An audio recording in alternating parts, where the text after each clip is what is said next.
لوگ آپ سے پوچھتے ہیں، یسألونک، آپ سے سوال کرتے ہیں، عن الانفال، انفال کے بارے میں، یعنی غنیمت میں بانٹنے کے بعد جو چیز فاضل ہو گئی ہے اس کے بارے میں لوگ آپ سے پوچھتے ہیں کہ اس کا کیا ہوگا حضور، ہے نا۔ اب انفال کے معنی کو تھوڑا اور سمجھیے۔ بعض مفسرین، بعض علماء کے نزدیک جو کچھ دشمن سے حاصل ہو سب کو انفال کہتے ہیں، یعنی غنیمت کا ہی دوسرا نام انفال ہے۔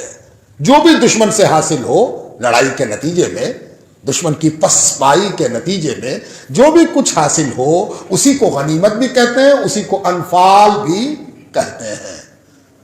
دوسرا گروہ، دوسرا اسکول آف تھاؤٹ مفسرین کا یہ بتاتا ہے کہ نہیں، جو چیزیں لوگوں کے درمیان غنیمت کی حیثیت سے بانٹنے کے بعد فاضل بچ جائے ان کو انفال کہتے ہیں، ٹھیک ہے۔ تیسرا گروہ کہتا ہے کہ انفال دشمن کی اس چیز کو کہتے ہیں جس کو اللہ کے رسول اپنے تصرف میں لے کے، اپنے پاس لے کے جس کو چاہیں دے دیں اس کو انفال کہتے ہیں۔ چوتھا گروہ مفسرین کا، چوتھا اسکول آف تھاؤٹ کہتا ہے کہ انفال سے مال کا، دشمن کے مال کا، غنیمت کا، جنگ میں حاصل ہونے والی دولت کا 5واں حصہ مراد ہے، جس کو شریعت کی زبان میں خمس کہتے ہیں۔ خمس، پانچ کے عدد کو عربی میں خمس کہتے ہیں، اسی سے خمس ہوا، 5واں حصہ۔ تو حضور صلی اللہ علیہ وسلم جب بھی تقسیم فرماتے تو اللہ کے حکم سے 5واں حصہ الگ کر لیتے، اب جو باقی اس میں 4 حصے بچتے، 5 حصہ لگا کے 5واں حصہ الگ کر لیتے، پھر 4 میں سب کو تقسیم فرماتے۔ تو یہ جو 5واں الگ کرتے سرکاری دو عالم، اس میں سے بطور ریوارڈ دیتے، انعام، تم نے بہت بڑا کام کیا، تم نے بہت بڑا کام کیا، یہ تم لوگ۔ اور آپ جانتے ہیں کہ جب دشمن سے حاصل ہونے والی دولت کو تقسیم کیا جاتا تو اتنا آسان کام نہیں ہے۔ کیوں آسان کام نہیں؟ کہ بنیادی طور پر 3 طرح کے لوگ جنگ میں شامل ہوتے ہیں، یہ سب زمینی لڑائی کی بات ہو رہی ہے۔ 3 طرح کے لوگ جنگ میں شامل ہوتے ہیں۔ پہلے وہ جو سیدھا مقابلہ کر رہا ہے، لڑائی ہو رہی ہے آمنے سامنے۔ دوسرا وہ جو رگید رہا ہے دشمن کو، بھاگ جا رہا دشمن، رگید رہا ہے نا۔ تیسرا وہ جس کو یہ ڈیوٹی دی گئی ہے کہ وہ گرے پڑے سامان کو چن چن کے جمع کرتا جائے، ہے نا۔ اب مسلمانوں کے لشکر میں ایک گروہ اور تھا، یہ تو 3 ہوا، تینوں مسلمانوں کے لشکر میں تھے، ایک لڑائی کر رہے تھے، ایک دشمن کو رگیدتے ہوئے بھگا رہے تھے، بھاگا جا رہا تھا دشمن اور پیچھے پیچھے رگیدتے جا رہے تھے۔ تیسرے وہ تھے جو سامان کلیکٹ کر رہے تھے۔ چوتھا گروہ اور تھا جس کا کام یہ تھا کہ وہ سرکار دو عالم کو گھیرے ہوئے تھا، صلی اللہ علیہ وسلم کو چاروں طرف سے اپنے نرغے میں لیے ہوئے تھا کہ کہیں سے کافر، سارا کافروں کا زور تو حضور کی طرف نہ ہوتا تھا، حضور صلی اللہ علیہ وسلم کی طرف بڑھے۔ تو وہ صحابہ جن کو نہ مال سے مطلب، جن کو نہ الگ جا کے بہادری دکھانے سے مطلب، وہ تو اس امید پر تیار رہتے تھے کوئی حضور کی طرف بڑھے تو جب تک ہم زندہ ہیں حضور کی طرف نہیں جا سکتے۔ تو وہ حضور کے باڈی گارڈز تھے، حضور پر اپنی جان نثار کرنے والے۔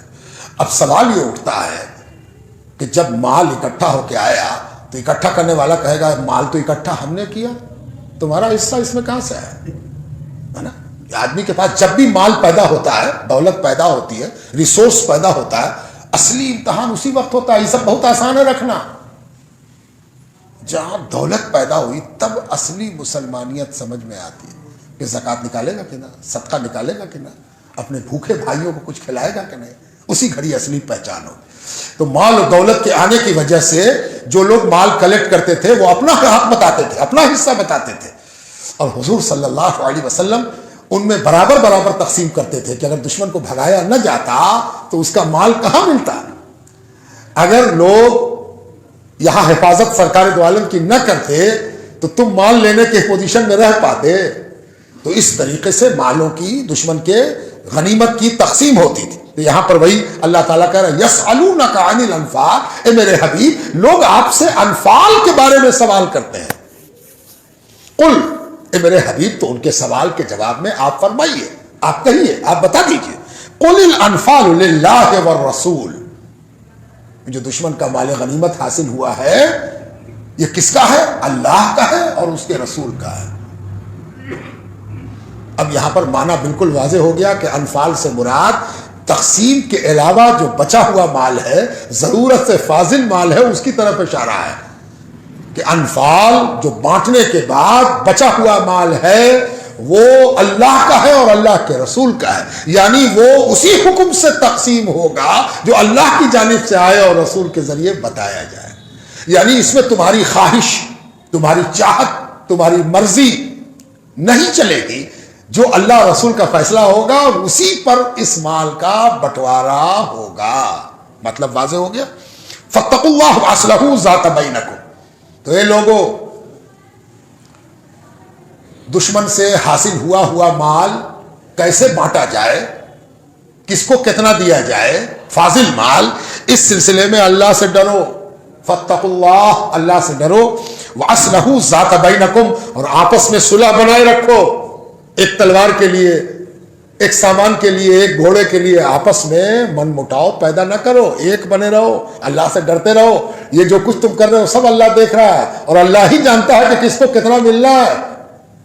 فاتقوا، اللہ سے ڈرتے رہو، واصلحوا ذات بینکم، اور آپس میں صلح کا ماحول بنائے رکھو، جھگڑو نہیں، لڑائی مت کرو، ٹکڑے ٹکڑے مت ہو جاؤ۔ واطیعوا اللہ ورسولہ، اور اللہ اور رسول کی اطاعت، فرما برداری پر جمے رہو۔ جو اللہ کا حکم آئے، سرکار دو عالم جو حکم تم کو سنائے، اس کی اطاعت میں، فرما برداری میں لوائل بنے رہو، اوبیڈینٹ بنے رہو۔ ان کنتم مومنین، ایسا اس لیے کہا جا رہا ہے کہ اگر تم مومن ہو تو یقیناً تم اللہ اور رسول کی اطاعت کرو گے، اور تم مومن ہو تو اللہ اور رسول کی اطاعت میں لگے رہو۔ انما المؤمنون الذین اذا ذکر اللہ، بلا شبہ مومن وہ ہیں، تو کتنی قیمتی بات آ رہی ہے، ہم بھی تو مومن ہیں۔ تو مومن کون ہے؟ مومن کا ڈیفینیشن کیا ہے؟ دیکھیے آ رہا ہے، پہلے ایمان والوں کو یہ ڈیفینیشن سنایا جا رہا ہے، انجان لوگوں کو ڈیفینیشن نہیں سنایا جا رہا، یہ ان کو ڈیفینیشن سنایا جا رہا ہے جن کا یہ حال ہے، ان کا حال بیان ہو رہا ہے کہ مومنین کا حال کیا ہے، مومنین پر کیسی گزر رہی ہے، مومنین کیا سوچ رہے ہیں، مومنین کے اوپر ان آیات کے نزول کا کیا امپیکٹ، کیا اثر اور کیا پربھاؤ پڑ رہا ہے، یہ اللہ تعالیٰ بیان کر رہا ہے۔ کیا کہتا ہے پروردگار؟ انما المؤمنون، بلا شبہ مومن وہ ہیں، الذین، جو کہ اذا ذکر اللہ وجلت قلوبہم، کہ جب ان کے سامنے اللہ کا ذکر ہوتا ہے، اللہ کی بات کی جاتی ہے، اللہ سبحانہ تعالیٰ کا ذکر کوئی کرتا ہے، تو مومن کون ہے؟ کہ جو یہ ذکر سن کے کیا ہوتا ہے؟ وجلت قلوبہم، ان کا قلب، ان کا دل، ان کا من ڈر جاتا ہے۔ اللہ اللہ، وجلت قلوبہم۔ قرآن میں دوسری جگہ پہ استعمال اس کا ہے کہ حضرت ابراہیم علیہ السلام کے پاس بھی جب فرشتے آئے تو حضرت ابراہیم علیہ السلام کو بھی خوف معلوم ہوا، تو فرشتوں نے کہا لا توجل، ڈریے مت، وجلت، ڈرنا، ڈر معلوم، اللہ کا ذکر، اللہ تعالی، یہ مومن ہونے کی دلیل ہے، اور یہ ان مومنوں کی شان ہے کہ ان کے سامنے جب اللہ کا ذکر کیا جاتا تھا تو کانپتے تھے، ہے نا۔ وَإِذَا تُلِيَتْ عَلَيْهِمْ آيَاتُهُ، اور جب ان کے آگے، ان پر، ان کے سامنے اللہ کے رسول قرآن کی آیت سناتے ہیں کہ اللہ تعالیٰ یہ کہتا ہے، یا کوئی صحابی کسی دوسرے کو تلاوت کر کے سناتے ہیں، یا ان لوگوں کے درمیان بیٹھ کر کوئی تلاوت کرتا ہے، کھڑے ہو کر کوئی تلاوت کرتا ہے، قرآن کی آیت پڑھتا ہے، وَإِذَا تُلِيَتْ عَلَيْهِمْ آيَاتُهُ زَادَتْهُمْ ایمانا، تو ان کے ایمان میں برکت ہو جاتی ہے، یقین بڑھ جاتا ہے، عقیدہ بڑھ جاتا ہے۔ ایسا لگتا ہے کہ جیسے کسی پانی کی ضرورت والے درخت میں کوئی پانی لا کے ڈال دے، دیکھا ہوگا آپ نے کھیتی میں جب کسان پانی ڈال دیتا ہے تو ہریالی اور بڑھ جاتی ہے، ایک دم ہرا ہو گیا، پانی دیتا جا رہا ہو، ہریالی بڑھتی جا رہی ہے۔ گویا ایمان کی کھیتی میں جب تلاوت کا پانی پڑتا ہے تو ایمان بھی ہرا ہو جاتا ہے، ایمان میں نئے پتے، نئی شاخیں، نئے گل، نئی کلیاں نکل آتی ہیں۔ تو تلیت علیہم آیات، جب ان کے آگے اللہ تبارک و تعالیٰ کی آیات کی تلاوت کی جاتی ہے تو زادتہم ایمانا، ان کے ایمان میں اور عقیدے میں، وشواس میں، فیتھ میں اور اضافہ ہو جاتا ہے، برکت ہو جاتی ہے۔ وعلی ربہم یتوکلون، اور یہ ایمان والے کون ہیں؟ جو اللہ کو بھروسہ کرتے ہیں، ان کا سارا بھروسہ اللہ پر ہے، نہیں 313 آدمی اور 1000 لڑنے والا، لاؤ لشکر تیار، ہتھیار پاس میں، ان لوگوں کے پاس، کسی کے پاس تو صرف ڈنڈا تھا۔ علامہ اقبال نے یہ بات کہی ہے کہ کافر ہو تو شمشیر پہ کرتا ہے بھروسہ، کافر ہو تو شمشیر پہ کرتا ہے بھروسہ، اور مومن ہو تو بے تیغ بھی لڑتا ہے سپاہی۔ مومن کا بھروسہ تلوار پر، ہتھیار پر، گولے پر، بارود پر، طاقت پر نہیں ہوتا، اللہ کا ہوتا ہے۔ وہ اللہ کی قوت سے لڑتا ہے، وہ اللہ کی قوت پر تکیہ کر کے لڑتا ہے۔ تو اللہ تعالیٰ کہہ رہا کہ مومن کون ہے؟ وَعَلَىٰ رَبِّهِمْ يَتَوَكَّلُونَ، یہ وہ لوگ ہیں جو اللہ کو بھروسہ رکھتے ہیں، ان کا سارا یقین اعتماد اللہ سبحانہ تعالیٰ کی ذات اور اس کی قوت الہیہ پر ہے۔ لا حول ولا قوت الا باللہ، یہ قوت مومنوں کی شان ہوتی ہے۔ اور کون ہوتے ہیں مومن؟ مومنوں کی شان کا بیان ہو رہا ہے، آپ کی شان، یعنی قرآن وہ ہے جو آپ کی شان بیان کرتا ہے، اور آپ وہ ہیں جن کا بیان قرآن میں ہے۔ مومن اپنی قدر کو پہچانے، یہ کس کا بیان ہے؟ مومنوں کا بیان ہے۔ کون کون ہے؟ الذین یقیمون الصلاۃ، یہی وہ مومن ہے جن کی صفت آگے بیان ہوئی۔ ان کی ایک صفت یہ ہے کہ یہ نماز کے قائم کرنے میں لالچ کرتے ہیں، لگے رہتے، نماز چھوٹے نہیں، نماز سے غفلت نہیں ہو۔ الذین یقیمون الصلاۃ، یہ وہ لوگ ہیں جو نماز کو قائم کرتے ہیں۔ ومما رزقناہم ینفقون، اور ان کو جو اللہ تعالیٰ روزی دیتا ہے، رزق دیتا ہے، عطا کرتا ہے، اس سے بانٹنے میں بھی پرہیز نہیں کرتے ہیں۔ خود بھی کھاتے ہیں، دوسرے کو بھی کھلاتے ہیں۔ لے بھیا تم بھی ذرا سا تم بھی کھا لے بھیا، ذرا سا 100 روپے میرے پاس ہے، 50 سے میرا کام چل جائے گا، لو 10 روپیہ تم لوگ لے لو، تمہاری ضرورت بھی پوری ہو جائے۔ صدقہ نکالتے ہیں، خیرات نکالتے ہیں، زکوٰۃ نکالتے ہیں۔ ومما رزقناہم ینفقون، کوئی ان کے آگے ہاتھ پھیلا دے تو اس کی ضرورت بھی محسوس کرتے ہیں۔ اولئک ھم المؤمنون حقا، سچ مچ مومن تو یہی ہے در حقیقت۔ اصل میں مومن کون ہے؟ جن کے آگے اگر اللہ کا ذکر ہو تو ان کو ڈر اللہ سے محسوس ہوتا ہے۔ مومن کون ہے؟ جن کے آگے قرآن کی آیت تلاوت کی جائے تو ان کا ایمان ہرا ہو جاتا ہے، ایمان میں برکت ہو جاتی ہے، عقیدہ بڑھ جاتا ہے۔ مومن کون ہے؟ کہ وہ اللہ کا بھروسہ کیے رہتے ہیں۔ مومن کون ہے؟ نماز قائم کرتے ہیں۔ مومن کون ہے؟ کہ جو اللہ نے ان کو دیا ہے اس میں سے خرچہ بھی کرتے ہیں، زکوٰۃ و خیرات و صدقات بھی نکالتے ہیں۔ یہی وہ لوگ ہیں جو سچ مچ مومن ہیں۔ لہم درجات عند ربہم، ان کا معاملہ یہ ہے کہ یہ سب کچھ جو کرتے ہیں یہ پھوکٹ میں نہیں کرتے، بیداری میں نہیں کرتے۔ ارے تم کیا جانو، اللہ کے ہاں ان کے لیے درجہ ہے، عہدہ ہے، بلندی ہے، اللہ کے ان کے درجات ہیں۔ جتنا ڈرے گا اتنا ہی درجہ بلند ہوتا جائے گا، جتنا اللہ کا بھروسہ بڑھے گا اتنا ہی درجہ بلند ہوتا جائے گا۔ ان کے لیے درجات ہیں جو بلند ہوتے رہتے ہیں۔ ومغفرۃ ورزق کریم، اور کبھی بھول چک ہو جائے، کوئی غلطی ہو جائے تو اللہ تبارک تعالیٰ ان کے لیے کیا کرتا ہے؟ مغفرت رکھتا ہے، ان کی معافی کرتا ہے۔ یہ جمعہ کو جب آتے ہیں جی لگا کے جمعہ پڑھتے ہیں شوق کے ساتھ تو اللہ تعالیٰ ان کے اوپر مغفرت ڈالتا ہے، یعنی ایک ہفتے میں جو بھول چک ہوئی سب جمعہ کے سلیقے میں دھو دی جاتی ہے، صاف کر دیا ہے۔ مغفرت، ان کے لیے معافی بھی رکھی گئی ہے۔ ورزق کریم، اور ان کے لیے پاکیزہ رزق بھی رکھا گیا ہے، بڑی بزرگی والا روزی روٹی بھی رکھی گئی ہے۔ ان کی روزی روٹی اتنی نہیں ہے جس میں پتہ نہیں گردہ پڑا ہوا ہے کہ گندگی پڑی ہوئی ہے، نہیں، ان کا رزق جو بھی ہے وہ رزق کریم ہے، بڑی عزت والا رزق ہے۔ ان کی سوکھی روٹی کو تم کیا جانو، ان کی سوکھی روٹی کا ہر ذرہ اور اس کے وہ قطرے جس میں آٹا سانا گیا ہے وہ سب حلال ہے، حرام نہیں ہے۔ اب جس روزی میں حلال شامل ہو، پسینہ شامل ہو، وہ رزق کریم ہے۔ اور اس کا دوسرا معنی ہے کہ ان کے لیے جو رزق کریم رکھا گیا ہے اس سے مراد آخرت کا رزق ہے۔ ان کو جو رزق دیا جائے گا وہاں وہ رزق کریم ہوگا، جہنم کے لوگوں کے مقابلے میں، کہ جہنم کے لوگ پیپ اور گندگیاں اور آگ کا گولا اور معاذ اللہ ان چیزوں سے ناشتہ اور کھانا کر رہے ہوں گے اور بھوک شباب پر ہوگی، اور جنتیوں کے لیے رزق کریم ہوگا، عزت کے ساتھ رزق اتر رہا ہوگا۔ وہ بھی یہ نہیں کہ آج کا مینو یہ ہے، مینو خود طے کریں گے، دل میں خیال پیدا ہوگا اور پروردگار کی جانب سے جو خیال ہوگا وہ حاصل کر دیا جائے گا۔ یہ رزق کریم ہے، رزق کریم کہتے ہی ہیں اس کو جس میں مانگنے کی بھی زحمت نہ دی جائے، دل میں خیال پیدا ہوا اور رزق حاصل ہے، وہ رزق کریم ہے۔ کما اخرجک ربک من بیتک بالحق وان فریقا من المؤمنین لکارہون۔ اب جو بدر کے میدان کے ارشاد کے مطابق سچائی کے ساتھ، حق کے لیے، حق کے واسطے، حق کو راضی کرنے کے لیے، حق کو حاصل کرنے کے لیے اپنے گھر سے نکلے.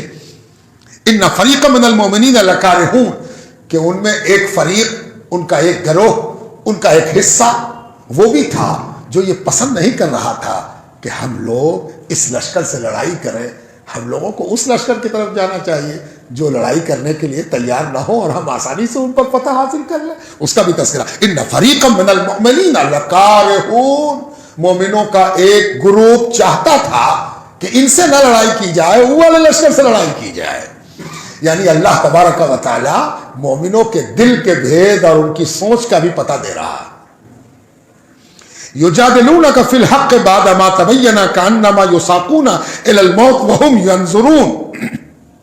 اور وہ مجادلہ کر، بحث کر رہے تھے کیا ہونا چاہیے، کدھر جایا جائے، اس لشکر کی طرف جایا جائے کہ اس لشکر کی طرف. میں نے عرض کر دیا، پس منظر آپ کے ساتھ. یجادلونک فی الحق بعد ما تبین کانما یساقون الی الموت وهم ینظرون. ایک دلچسپ بات، اور جب اللہ کے رسول نے فیصلہ کر دیا کہ نہیں، یہ جو لڑنے کے لیے آ رہا اسی سے ہم لڑیں گے.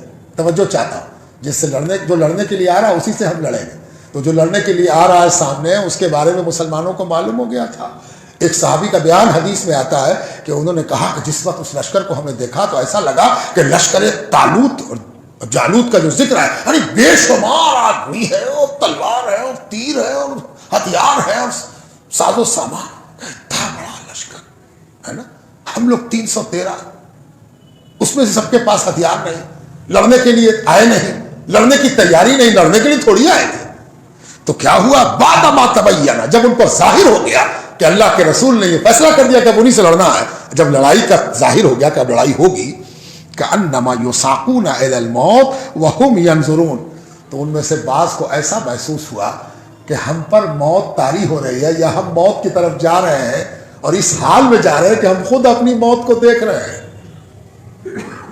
جیسے ایک آدمی کو، تھوڑی دیر کے لیے ایک مثال لیتے ہیں، ایک آدمی کو پھانسی کی سزا ہو جائے، تو آپ تو جانتے ہیں کہ جس کو پھانسی کی سزا ہوگی اس کو بتایا جاتا ہے کہ تم کو پھانسی کی سزا ہوگی، ہے نا. لا علمی میں تھوڑی ہوتی سزا، اس کو معلوم ہوتا ہے، اس کو پوچھا جاتا ہے کہ آخری خواہش تمہاری کیا ہے، اتنے بج کے اتنے منٹ پر تم کو پھانسی دی جائے گی. ڈاکٹر اس کو چیک کرتا رہتا ہے. تو ایک آدمی کو کمرے سے نکالا جائے کہ چلو اب تمہاری پھانسی ہوگی یا جلاد تمہارا سر کاٹے گا. تو وہ جو چلتا ہے تو ہماری آپ کی طرح تھوڑی چلے گا. اس کے چلنے کا انداز کیا ہوتا ہے کہ وہ اپنی موت کو دیکھ رہا ہوتا ہے نا. ہم میں سے کسی کو وہ چیز نصیب نہیں ہوتی. ہم بہت بیمار بھی پڑ جائیں تو ہم کو امید ہوتی کہ ہم اچھے ہو جائیں، ہے نا. اسی لیے دیکھا ہوگا بہت سے آدمی وصیت نہ کرے ڈر کے بارے کہ وصیت کریں نا، وصیت ہم مر رہے ہیں، ہے نا. اب پتہ نہیں چلا کب ہم مر گئے. اللہ اپنی پناہ میں رکھے. ہم سب کو جانا کوئی دعویٰ نہیں ہے پروردگار کے آگے، کوئی ایسا نہیں ہے. اللہ کے رسول صلی اللہ علیہ وسلم نے سکتے کی موت سے پناہ مانگا، جس میں مرنے والے کوئی پتہ ہی نہ چلے کہ ہم مر رہے ہیں. سب سے اچھی موت یہ ہے کہ اللہ تعالیٰ اپنے فضل کے ساتھ یہ احساس دے کہ اب ہم جا رہے ہیں تو ہم توبہ بھی کر پائیں، کلمہ بھی پڑھ پائیں، وصیت بھی کر پائیں، حق بھی دے پائیں. اس کا اتنا حق، اس کا دے دو سب. تو یہ دعویٰ نہیں ہے، لیکن ہوتا یہ ہے کہ آدمی اپنی موت کو جھٹلاتا ہے. تو یہاں پر کیا ہوا تھا کہ جب یہ طے ہو گیا کہ ان سے لڑنا ہے تو یہ لوگ اپنی قلت میں، بعض لوگ ایسے تھے جو کہہ رہے تھے کہ ان سے لڑنے کے مطلب ہے اپنی موت کی طرف بڑھنا. قرآن نے اس کا نقشہ کھینچا کہ انما، گویا کہ یساقونا، ہانکے جا رہے ہیں. ساقا یساقو، ہانکنا، زبردستی کسی کو ہانکا جائے، چلو چلو چلو مرنے کے لیے چلو. قربانی میں جب خصی لے کے آپ چلتے ہیں، اب لٹاویں گے اس کو، تو خصی بیچارے کو پتہ نہیں معلوم، اللہ بہتر جانے، لیکن ہم کو معلوم ہوتا ہے کہ اس خصی کو ہم کدھر ہانک رہے ہیں، ذبیحے کی طرف، موت کی طرف لے جا رہے ہیں نا. کہتا ہے اللہ تعالیٰ کانما یساقون الی الموت وهم ینظرون، ایسی موت کی طرف ہم جا رہے ہیں کہ ہم اپنی موت کو کھلی آنکھوں دیکھ رہے ہیں کہ 313 کو تو مار کے کٹی کٹی کر دے گا. جب تک یہ آیت سمجھ میں آپ کو نہیں آئے گی، بدر کیا سمجھ میں آئے گا. 313 جو اپنی موت کو دیکھ رہے تھے وہ حیرت سے دیکھ رہے کہ ہم لوگ جیت گئے، اللہ نے ہم کو فاتح بنا دیا. اب جو لوگ اتنی تیاری اور اتنے حوصلے کے ساتھ آئے تھے، خاک و خون میں غلطہ اور پیچا، ہے نا. تو کیا ہوا، وہم ینظرون. یہاں پر ایک دلچسپ بات حدیث سے آپ کو سنا دے کہ ابھی لشکر سامنے ٹھیک سے نہیں آیا، خبریں آ رہی ہیں، اور حضور صلی اللہ علیہ وسلم اپنے صحابہ کے ساتھ بدر کے میدان میں، ابھی تو لشکر آیا نہیں، تو اکیلے مسلمان ہی ہیں، تو حضور صلی اللہ علیہ وسلم میدان میں ایک چکر لگاتے ہیں. ہاں کیا خوش نصیب لوگ ہوں گے. اور حضور صلی اللہ علیہ وسلم اشارہ کر کے بتا رہے ہیں یہاں پر ابو جہل گرے گا. کہاں گرے گا ابو جہل؟ یہاں پر. اچھا تو ایسے دکھایا تھا حضور نے؟ نہیں. پتہ نہیں ہم سب کے ایمان میں اس سے زیادتی ہونی چاہیے. جانتے کیسے دکھایا تھا حضور نے؟ ایسے ہاتھ رکھ کے یہ ابو جہل گرے گا. اس کو کہتے ہیں یقین رسالت. اشارہ نہیں کہ ذرا سا کھچک کے طور پہ ہاں وہاں پر کیا ہوگا، ہاں وہاں پر کیا ہوگا. نہیں، ہاتھ رکھا. یہاں ابو جہل گرے، یہاں عتبہ گرے گا، یہاں شیبہ گرے گا. ہاتھ رکھ رکھ کے حضور نے بتا دیا تھا. حدیث کا راوی چشمدید راوی کہتا ہے قسم ہے پروردگار کی، جہاں پر رسالت گرامی نے جس کے لیے ہاتھ رکھا تھا اس سے 1 انچ بھی ہٹا ہوا نہ پایا. اللہ صدقت یا رسول اللہ صلی اللہ علیہ وآلہ وسلم. ہے نا کیسا ایمان اور کیسا یقین حضور صلی اللہ علیہ وسلم پر صحابہ کا ہوا ہوگا. اور یہ وجہ اس کی یہ ہوئی کہ لوگ سمجھ رہے تھے کہ اب تو ہم موت کے اس میں گئے. چند لوگ، سب نہیں، کچھ لوگ ایسے بھی تھے. اب ذرا ایک بات کا اور خیال رکھیے اس تفسیر کو سنتے وقت کہ آپ گھبرائیے نہیں، قصورواری نہیں کہی جا رہی ہے. یہ سچویشن بیان ہو رہا ہے کہ صورتحال یہ تھی. لوگ تو یہ سمجھ چکے تھے ارے جب نہیں کی امید ہو اور اللہ ہاں کر دے تب نہ اس ہاں کی اہمیت ہے. اللہ حضور صلی اللہ علیہ وسلم. ہاں ہم جب اس حدیث کو پڑھتے ہیں جی چاہتا 10 سجدہ کم سے کم کرے حضور کی امت ہونے کا. کیسے سچے نبی کے ہم کیا وعدہ کیا تھا بھائی یعدکم اللہ، جب اللہ تعالیٰ نے تم لوگوں سے وعدہ کیا تھا احدت طائفتین کہ 2 گروہ میں سے ایک، میں نے پہلے عرض کر دیا کہ 2 گروہوں سے واسطہ پڑے گا، ان میں سے ایک واحد اکیلا گروہ احدت طائفتین انہا لکم، وہ تمہارے لیے ہوگا، تم اس پر کامیاب ہوگے. ہے نا. وَتَوَدُّونَ عَنَّ غَيْرَ ذَاتِ الشَّوْكَةِ تَكُونُ لَكُمْ، اور تم چاہتے تھے کہ اس سے لڑائی ہو جس کے پاس زیادہ ہتھیار نہیں ہے، خالی مال ہے، خالی دولت ہے، خالی سامان تجارت ہے نا. وَيُرِيدُ اللَّهُ، اور اللہ تعالیٰ کیا ارادہ کر رہا تھا؟ اللہ تعالیٰ کی مرضی کیا تھی؟ اللہ تعالیٰ کی رضا کیا تھی؟ وَيُرِيدُ اللَّهُ أَن يُحِقَّ الْحَقَّ بِكَلِمَاتِهِ، کہ جو وہ اپنی بات کہہ رہا ہے اس کو سچ ثابت کر دے. وَيُحِقَّ الْحَقَّ، حق کو اسٹیبلش کر دے، سچائی کو ثابت کر دے. اپنے ویژن سے اللہ کے ویژن کو نہ ملایا کرو. اللہ کہاں دیکھتا ہے، رسول کہاں دیکھتا ہے. تم تو صرف سامنے کا دیکھتے ہو، ایسے ہے تو ایسے ہے، ایسے ہے تو ایسے ہے. وَيَقْطَعَ دَابِرَ الْكَافِرِينَ، اور اللہ کا یہ فیصلہ تھا، اللہ کی یہ مرضی تھی یقطع کہ کاٹ ڈالی جائے دابر الکافرین، کافروں کی جڑ کاٹ ڈالی جائے، کافروں کی جڑ کاٹ ڈالی جائے. بدر کی لڑائی میں اتنے کافروں کے سردار مارے گئے تھے کہ 1400 برس سے کافر تل ملا رہا ہے ایک لڑائی ہے نا. جانتے ہیں کتنے مرے تھے؟ اوف اگر ان کی تعداد صحیح جوڑی جائے تو ایک اندازے کے مطابق تقریباً 60 کے قریب مسلمانوں کی شہادت ہوئی. 60 مسلمان شہید ہوئے اور ادھر سے کتنے؟ 240 کے قریب مارے گئے کفار مکہ. اللہ اکبر. تو یہ اللہ تعالیٰ دابر الکافرین، کافروں کی جڑیں کاٹ ڈالی جائے. لیحق الحق ویبطل الباطل ولو کرہ المجرمون، مجرموں کو، کافران مکہ کو، کرمنلز کو کتنی بھی یہ بات بری لگے لیکن اللہ کا فیصلہ یہی تھا کہ حق کو اسٹیبلش کر دیں گے اور غلط کو غلط ثابت کر دیں گے، حق کو حق، باطل کو باطل ثابت کریں گے. لیحق الحق ویبطل الباطل ولو کرہ المجرمون. استغیثون، استستغیثون، اذ تستغیثون. اب ذرا ایک منظر بھی دیکھیے، اللہ تعالیٰ ایک منظر بیان کر رہا. کیا منظر بیان کر رہا؟ اللہ تعالیٰ کہتا ہے اذ تستغیثون ربکم فاستجاب لکم، جب تم لوگ اللہ کے آگے گڑ گڑا رہے تھے، اللہ کے آگے رو رہے تھے، اللہ کے آگے ہاتھ پھیلائے ہوئے تھے، اللہ کے آگے دامن پھیلائے ہوئے تھے تم لوگ. کیا ہوا تھا کہ بدر کی جب لڑائی کا عالم تھا تو نقشہ آپ کے سامنے، لوگ سمجھ رہے تھے کہ اب موت کے پاس. حضور صلی اللہ علیہ وسلم ہاتھ اٹھائے ہوئے سار و قطار ہو رہے تھے اور دعا فرمائے اللہ پاک آج وہ دن ہے کہ اگر تیری نصرت، تیری مدد نہیں اتری تو اس روئے زمین پر تیرا کلمہ پڑھنے والا کوئی نہ بچے گا. اللہ پاک اور حضور صلی اللہ علیہ وسلم کا آنسو بھی جاری تھا اور ہاتھ بلند ہوتا جاتا تھا. حضرت بکر صدیق کی نظر پڑی کہ سرکار دو عالم اس گریا کے ساتھ دعا فرما رہے ہیں, تو ہاتھ جو بلند ہوا تو چادر کندھے سے گر گئی. حضرت بکر نے چادر اٹھا کے حضور کے کندھے پر رکھا اور بڑے ادب کے ساتھ آپ سے چمٹ گئے, ہے نا, چمٹ گئے. ہے وہ ذات صدیق جو نبی سے اس حال میں چمٹی جس وقت نبی دعا میں غرق تھا اور اللہ کی توجہ اپنے نبی پر تھی, ہے نا. چمٹ گئے اور کہنے لگے یا رسول اللہ, اللہ آپ کی ضرور لاج رکھے گا, اللہ تعالیٰ آپ کی ضرور سن رہا ہے, ضرور سن رہا ہے یا رسول اللہ.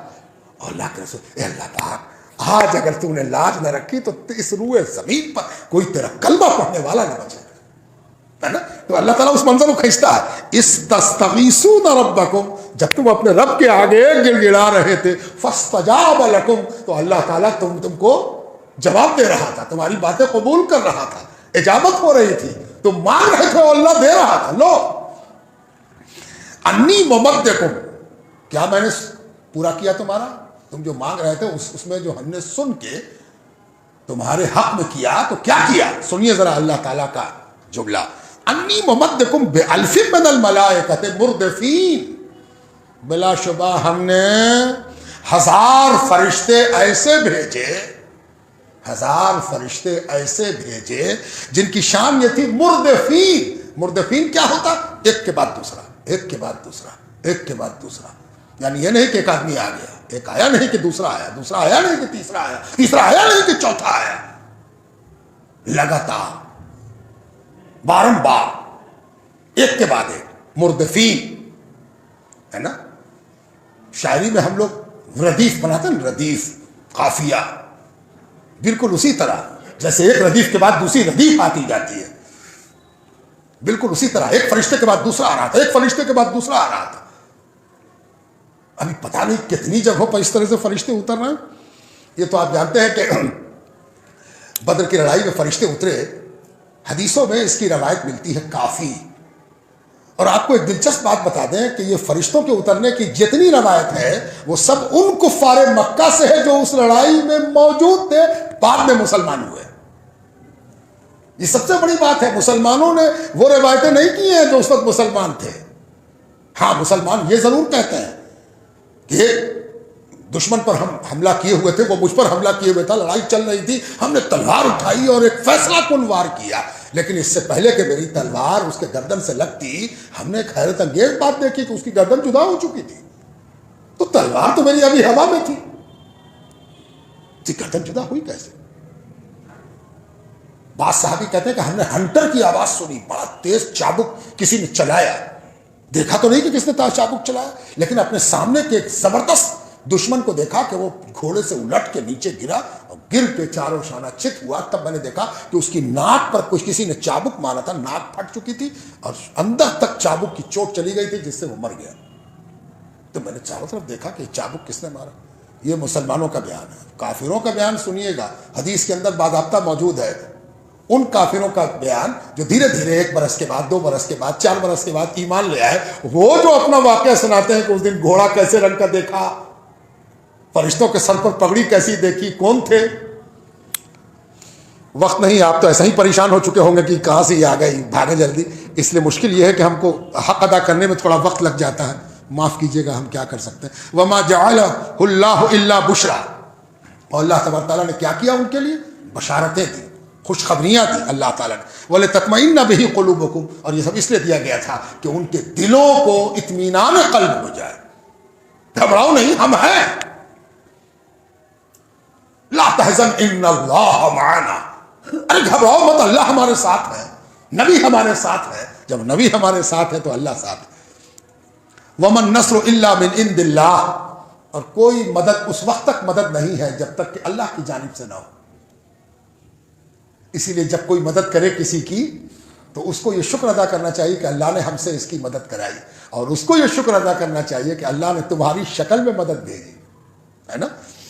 الا من عند اللہ ان اللہ عزیز حکیم, بلا شبہ اللہ غالب حکمت والا ہے. یعنی کوئی کتنا بھی اللہ کے خلاف, رسول کے خلاف, قرآن کے خلاف, دین کے خلاف جتنا بھی اچھل لے وہ وقتی اچھال ہے. اصلی غلبہ, اصلی کامیابی فائنل ورڈکٹ تو اللہ ہی کا ہے جو بڑی حکمت والا ہے. اس پر رکوع تمام ہوا اور یہ تاریخ کا ایک باب ہے. آئیے دعا کر لیں. بسم اللہ الرحمن الرحیم. الحمد للہ رب العالمین والصلاة والسلام علی رسولہ محمد وآلہ اجمعین. یا ارحم الراحمین یا ارحم الراحمین یا ارحم الراحمین. پروردگارا استطاعت بھر جتنی طاقت تھی کوشش کیا کہ سمجھیں سمجھائیں. کوئی غلطی ہوئی ہو تو معاف کر دو. اے اللہ پاک جو باتیں سنی گئیں اس سے یہ کیفیت پیدا فرما کہ وجلت کا بھی معاملہ ہو جائے اور ذاتت ہم ایمانہ کی کیفیت بھی پیدا ہو جائے. تیرے ذکر سے خوف بھی پیدا ہو اور تیری آیات کے پڑھنے سننے سے ایمان ہرا اور بابرکت بھی ہو جائے.